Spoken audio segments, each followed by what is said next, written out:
The Presidential Compressed Natural Gas Initiative has enlisted the services of popular Afrobeat artist Tuface Idibia, renowned comedian Basketmouth, lifestyle influencer Ola of Lagos, and northern musician Rarara to promote and deepen the adoption of compressed natural gas in Nigeria.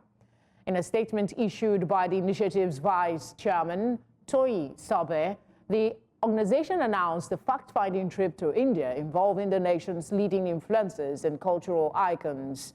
The trip aims to provide Nigerians with a clearer understanding of CNG's potential by showcasing how India, one of the world's largest adopters of CNG, has successfully integrated it into daily life, from commercial transportation to domestic and industrial use. To discuss this, we're joined by MD, Ortho Clinic NG Solutions, Tunde Onakoya. Tunde, thank you for joining us. A fact-finding trip to India with our leading influencers and cultural icon, as the report said, to promote the adoption of CNG. What is the response in your circles to this news?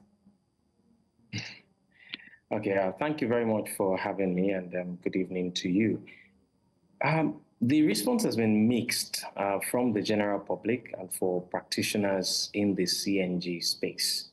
For some, they find it a bit unsettling that people that are not in the CNG space are the ones that are going on the fact-finding mission.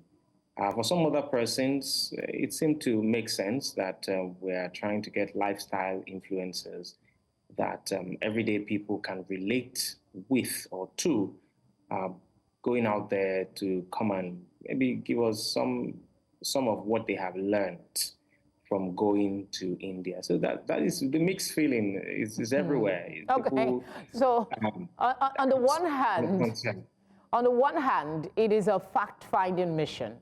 On the other hand, the trip aims to provide Nigerians with a clearer understanding of CNG's potential by showcasing what is happening in India.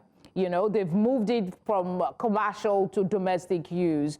Which do you perceive is more expedient for Nigeria to further understand CNG or to find ways to push more adoption? Okay, thank you. That's a very beautiful question. Which is expedient? I think the use in public transportation is what has always been expedient for Nigeria. We need to bring down the cost of transportation in Nigeria. It's a major expense for an average Nigerian today. Going to work, coming back home, doing their basic runaround has become very expensive. Also, the cost of goods and services, food prices, inflation is on the very high side, because the cost of movement, that's the cost of logistics within the country, is extremely high because of the cost of diesel, cost of petrol, cost. So CNG is expedient for use in public transportation. That's what.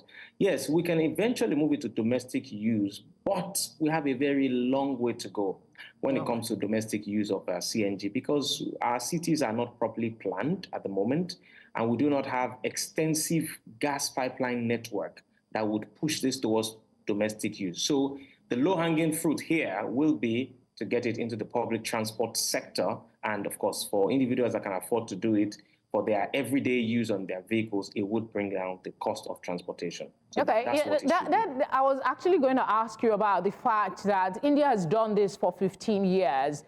Do we have the support infrastructure for such a venture? Because we're already seeing some challenges, explosion here, not fixing it properly, and all of those shenanigans.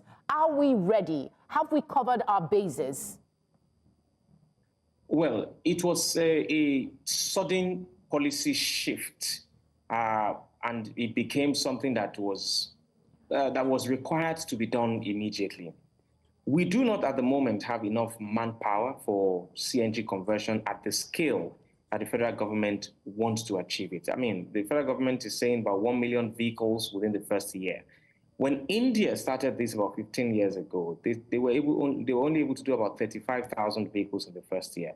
So our ambition is quite big for the infrastructure we have on ground, for the manpower we have on ground, and for the framework that is currently on ground.